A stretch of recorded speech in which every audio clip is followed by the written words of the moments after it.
California has problems, many problems, and they are all made by the democratic governance of the state for the last God knows how many decades, right? So problems include things like massive homelessness, massive amounts of drug addicts roaming the streets, insane taxes, harsh lockdowns, suffering small businesses, businesses fleeing the state, political corruption, wokeness run rampant, and mass illegal immigration. All Democrat policies, all done with, and again, just to be clear, California used to be the golden state. Everyone wanted to be in California. California was amazing. It's sunny all the time. There's so much money there. There was a gold rush back in the day. You know, this was the place of prosperity and growth, and everyone wanted there. And now it's got declining population and human feces on the streets.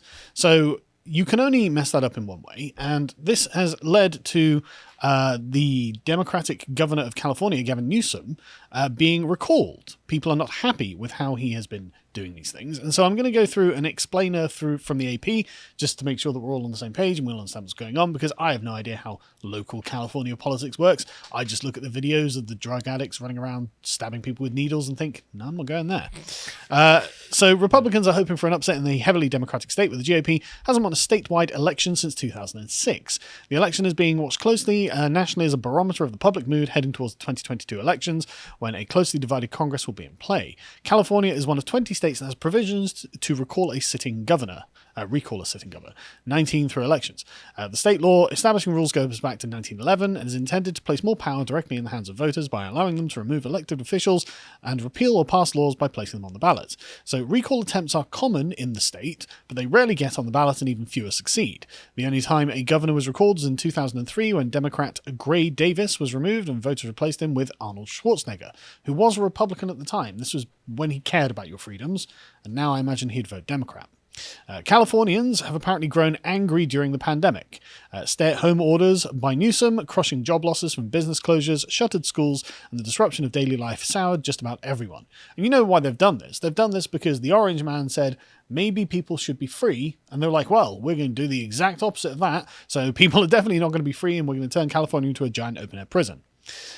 California's wallet-sapping taxes, rising food and gas prices. Oh yeah, that's another thing as well, isn't it? California is the Democrats are ruining the entire country by just making everything cost a huge amount more. Which, if you were a cynical class warrior, like a socialist maybe, who hasn't yet bought his mansion, you might be thinking, well, that's a tax on the poor, isn't it? You know, rising prices on food and petrol. That's bad for poor people, if you care about such things. Anyway, so Newsom has been a ready target for this kind of resentment.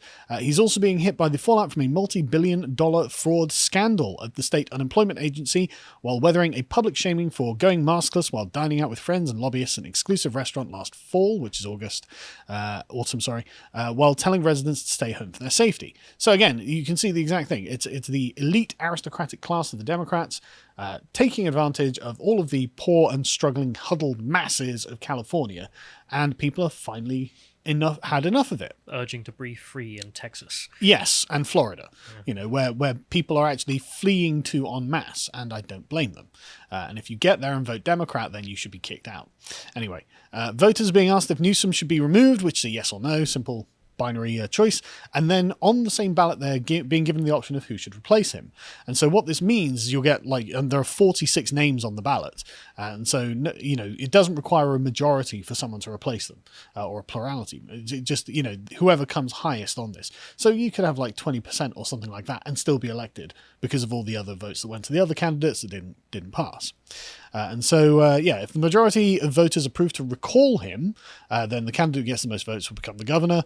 And that's interesting because there are lots of interesting folks on there. So there are 24 Republican candidates, including radio host Larry Elder, Kevin Faulconer, former San Diego mayor, a businessman called John Cox, who was defeated by Newsom in 2018, and Caitlyn Jenner, the reality TV personality, former Olympian, and famous trans person. That's really why you know who Caitlyn Jenner is, isn't it? There are 9 Democrats, but none of them are of any note whatsoever. So, you would never have heard of any of these Democrats. I've never heard of any of these Democrats. One of them is a real estate agent. These are not people who are, AP says they're largely unknown and have not mounted credible campaigns. So basically, I guess the Democrats must be pinning their hopes on Newsom doesn't get recalled. So expect a fortification of this one, folks. Anyway, so Newsom was elected in 2018 landslide, and he has been viewing the recall as an attack on California's progressive policies, which it should be viewed as, because California's progressive policies have destroyed it. Democrats say the effort to remove him is being driven by, quote, far-right extremists and former supporters of former President Donald Trump. The recall is backed by state and national Republicans, but organizers argue that they have a broad-based coalition including many independents and Democrats. Because everyone who opposes the Democrat narrative is a far-right extremist. So the polling isn't actually very good for Newsom at the moment. He may have won in 2018 in a landslide, but if we can go to the next one, you can see that it's getting worryingly close. We scroll down a little bit. Wasn't very close a month ago, and then it hit about 50-50. So keep is 48% at the moment, and remove is 47%. If I were Gavin Newsom, and I was looking at a 50% chance that I was going to get, shunted out of my constituency, I'd be thinking, wow, we're going to need a lot of mail-in ballots for this. You'd be sweating bullets. Yes, you would. Yes, Have indeed. you seen the clip? Well, we'll get to those. And so the question is, though, why is Newsom struggling? Because of the very, very safe Democrat seat, you would think California would be, and so why is he struggling? This is a walkover. This is there are loads of these recall ballots, and they never come along. And so why is this one going to happen? Well, one theory from posted on MSN, but it was from somewhere else, is that maybe it's because he's just really dislikable. No one likes him. In fact, that's exactly how they frame it. His problem in the election is likability. It's not that he's disliked by hordes of voters. His job performance ratings have remained decent, about 50% approval, 42% disapproval among registered voters from a July poll. But there isn't much endearment, most crucially among Democratic voters. This is evidenced in the apathy of Democrats towards the September 14th recall election. They aren't rushing to rescue the governor. Voter turnout is likely to be far higher among Republicans than Democrats and no party preference voters, says one poll director. If Newsom survives, it will be because of this era's rigid political polarization. Democrats won't be voting for him as much as they'll be rejecting what they consider the scary notion of turning over the governor's office to a Republican, like Arnold Schwarzenegger. Newsom, exactly. It's not like... Why are they scared? I don't know. Because they're I don't know. They're afraid that they're going to be told that they're being naughty. And that's how it comes across to me. Like, it seems like the children have been, staying up late and they're worried about their dad coming home. That's the framing I'm getting from this. But anyway, they say that Newsom is a liberal San Franciscan who made a fortune selling classy wine. So you can see it comes from the upper crust here. He's matinee idle handsome with perpetually coiffed hair that should be messed up occasionally just to look normal. His casual clothes for TV seem styled. That's all fine, but it doesn't connect with regular people, and he unfairly gets tagged by some rivals as a pretty boy. Lots of parents, I suspect, are resentful because his children were privileged to attend a private school in classrooms during the pandemic while their kids were stuck at home with boring public online school courses. So there we go. He is from the elite, the California elite, and nobody likes him because he's obviously taking advantage of this. And the question of likability, right? This I think is really interesting. Let's play this next clip, and you tell me who he seems like. Mr. Mayor, good to see you. Let me start by asking you, where have you been? $522.2 million shortfall. Last year we had a 570. Wait a minute. 5.6. Hank, I'm here to talk about today and tomorrow. Now, yesterday I've been working my tail off. I've been out. I think I had 69 public events in the last 2.5 weeks. I heard you say that on the radio today, and then I asked your staff, well, where's the printout? Where are these events? This isn't and your press person said, well, this is stuff he just goes to. Yeah, these are all public events. Right. Yeah. So. But look, the criticism that you have been dodging, not just the press, but also the public, that you have been sulking after dropping out of the governor's race, that you're having a temper tantrum. What do you want to say about it? I want to say that I've been working my tail off. I've been here focused in San Francisco. I think I was gone 2 days out of the city in the last 3 weeks. We've done 69 public events. I've been as engaged or more engaged than ever. I don't read the press. It is comical, some of the things that have been written. So the cartoon in the Chronicle that depicted you as a crying baby with the headline, Mayor, off the wall, you didn't see that? No. You didn't see it? Who reads that stuff? I don't read that stuff. I focus on work. I focus on getting things done. It's not just the press though, that you've been absent from? I mean, I have a list of the events that you have missed. Which ones? Well, you want a few? The Urban Land Institute. You were scheduled to speak before 6,000 people. I had the flu that week. The China SF conference that was also there. They were counting on you. The Silver Spur Awards luncheon. That was the only one I missed that I actually knew about. No, I took 2,000 people. after I think you're focused on the Spur. Goes on a bit, but this He is really a bit reminds me old. of the money guy from Wolf of Wall Street. He- The guy who does the money song. Yeah, I've seen. he really reminds me of Christian Bale from American Psycho. Yes. Right, his mannerisms, the way his facial expressions, the way he's holding himself, the way he fake smiles. He looks like a corporate psychopath, right? And so it's no wonder he's got likability problems. If you come across like the guy from American Psycho, you have a problem with likability, right? You know, the fire department should invite him down just to give him an axe. Yeah. So anyway, so this is not going particularly well for him, and so of course the Democrat smear machine is in full force. The governor's campaign has attempted to tar recall opponents, including Democrats, Independents, Libertarians, and Republicans, as quote radical right-wing anti-vaxxers, QAnon conspiracy theorists, and racists who could threaten California's efforts to fight COVID-19. If we ever needed evidence that all of his accusations are usually bunk. Oh, we're going to get into much better evidence as to how these accusations are complete bunk. Anyway, he extended his emergency powers to change Californian elections again, as he did in 2020 elections, send mass numbers of mail-in ballots to registered voters. I'm still a registered voter, and I moved a year ago. Dead people are on the list. The state allows ballot harvesting by strangers. Wow. What a shock. I can't believe they're going to be using massive amounts of mail-in ballots to protect a very flimsy claim that a Democrat politician has. What a surprise. Anyway, there's a great clip just to show you the complete disconnect between the regular people and the Democrats in California. This is a recent lunch where Nancy Pelosi was present at this, but you can see, if we can scroll down a bit, the Hordes people of Dems. serving them, yes, hordes of Democrats, right? Hordes of the upper crust of the Democrat Party. In a lovely place, none of them wearing masks. There's Pelosi speaking at the head of the table there, not wearing a mask. But of course, the people serving them are all wearing masks, and many of them are, of course, people of color. So and as you can see from the Democrats, they seem overwhelmingly white, overwhelmingly rich, and look like Southern plantation owners. Just saying, it's obvious who doesn't represent the authentic voice of California here. But anyway, so let's go on to look at how the Republicans are doing. So Caitlyn Jenner is on 3% of likely voters. I expect Caitlyn Jenner to do better than that, to be honest, especially in California. But there's Assemblyman Kevin Kiley, who's on 5%, former San Diego mayor, and businessman John Cox, who are on 10% each. But the person who is at the very tippy top of the Republican candidacy with a commanding lead is Larry Elder, the radio host, with 18%.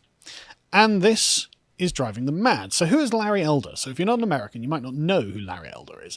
So he is, if we can go to the next one, a popular radio show host, describes himself as the sage from South Central. Now, South Central LA is famous, internationally famous, for being insanely dangerous, especially through the 90s. This was the place you didn't want to go to in LA. I've never been South Central. I just know about it from popular culture, right? But anyway, he comes from there. And so he on his Wikipedia page, he described as an LA native who obviously had a strong fatherly presence in his household. He trained as a lawyer, but has worked in TV and radio for the last 30 years. I think he's best described as just being like a highly orthodox American conservative. He's also the guy who BTFO'd Dave Rubin on systemic racism, which Dave will say is also true. Yes, he is. And so this strident conservative black man is causing them to panic because, oh God, a daddist might get into the office. And the daddist is not going to be taking any of the kids' nonsense, is he?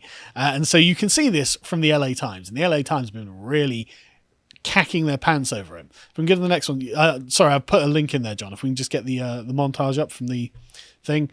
Because it's amazing. It's just article after article of calling Larry Elder names. We're afraid of him. We're afraid of him. Can we get the link up, John? Just because I want to... Thanks. So you would think that Larry Elder was like Jared Taylor or something from the way they're approaching this. It's mad. But here's just a quick montage.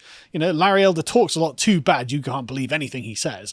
Larry Elder bashes the media, offers no solution. Remind you of an ex-president.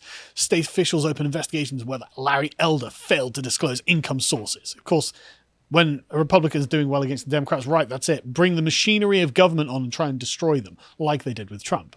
If Larry Elder is elected, life will get harder for Black and Latino Californians. just one after another. Falls in line. Yep. And so the best one, of course, was this one from, again, the LA Times.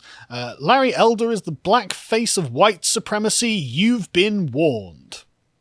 Amazing. I love Larry's reply to this. Just like, you got to be real scared and desperate to play the race card against the brother from South Central. It's like, yeah, good luck. What do you get? Hey, you're a racist, Larry. Oh, shut up. If ever you needed... They didn't even go with that. They went, you're the white face of white supremacy. Yeah, exactly. Then they as well just shopped a KKK hood onto him or something. And it's like, but the thing is, if you ever needed more proof that their allegations of racism are total nonsense, surely this is it. I mean, surely this has got to be the apex example, right? And so let's go through this article. This article is amazing, right? Larry Elder smiled the smug smile of a black conservative who could very well be liberal California's next governor. God, let's hope so. I'm loving this salt, right? Where do you start with the damage Gavin Newsom has done to the state and that we both love, says Larry. He leaned forward to gaze across the room of white Republicans, important to know they're white, by the way, who had come to hear him speak in Orange County. Rising crime, it's because of this phony narrative that the police are engaging in systemic racism and the cops are pulling back. When you reduce the possibility of a bad guy getting caught, getting convicted, and getting incarcerated, guess what? Crime goes up. Where's the lie? How is he wrong? He's not wrong, but that's why they have to be like, oh, then what's the purpose? Well, he's not wrong, is he? So the author says, I won't lie. Few things infuriate me more than watching a black person, capital B. Larry is not a capital B black person. He's just a small b black person. Where is this going? Yeah, exactly. Nothing infuriates me more than watching a black... Oh, wait, what?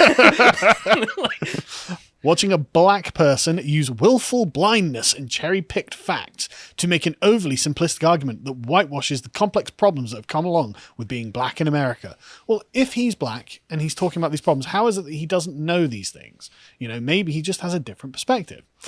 She says, throughout his career as a radio host and talking head for Fox News and now a candidate, Elder has made a point of doing just that, usually with a lot of taunting and toddler-like name-calling of his ideological enemies in the process. Hold your horses. I don't think you'll want to talk. Okay. The headline of this article is he's the black face of white supremacy. Yeah. Just the irony is too much.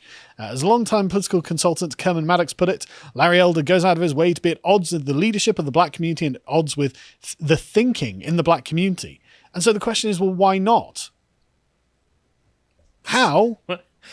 Well, he's at odds with the leadership of the black community. That's because they're terrible and corrupt. He's a race traitor. The thinking in the black community, well, it's not been very good, has it? I mean, how has it benefited the black community to think in the way that the Democrats think in the black community? Crime out of control, single fatherless households out of control, violence in gangs out of control, all of the rest of it. Why would you want to think like that? I'm not surprised that Elder's like, look, this is wrong. She says, like a lot of black people, though, I've learned that it's often just best to ignore people like Elder. Why don't you try listening? He's not wrong on the things that he's saying, and maybe your lives would get better.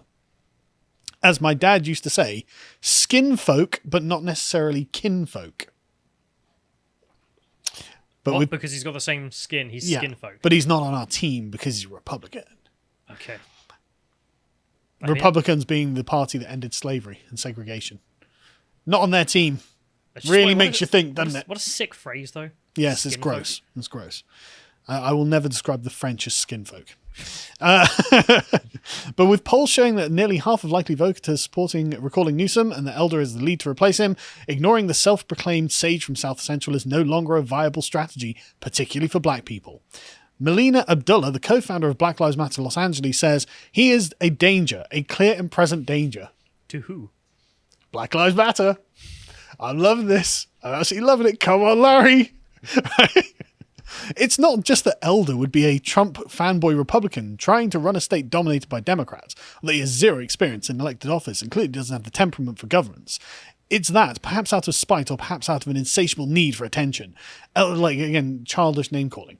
Elder opposes every single public policy idea that's supported by black people to help black people. So he's opposed to Black Lives Matter.